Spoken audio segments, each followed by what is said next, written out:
Buongiorno, sono a Porto Alabe, praticamente sotto Bosa, e sono da sola perché Francesca va degli impegni. Non so se sarò fuori 1 o 2 notti, 2 giorni in realtà. E adesso andiamo in spiaggia. La discesa non è proprio agevole, poi sono carica come nuovo.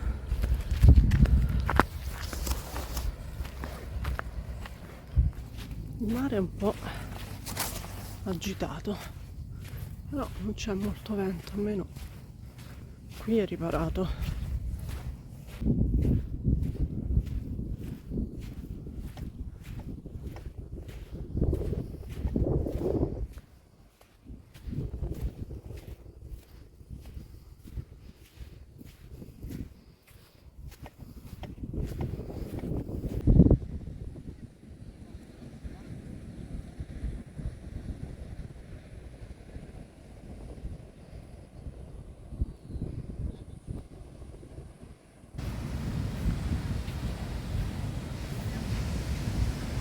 Sì, un po' agitato.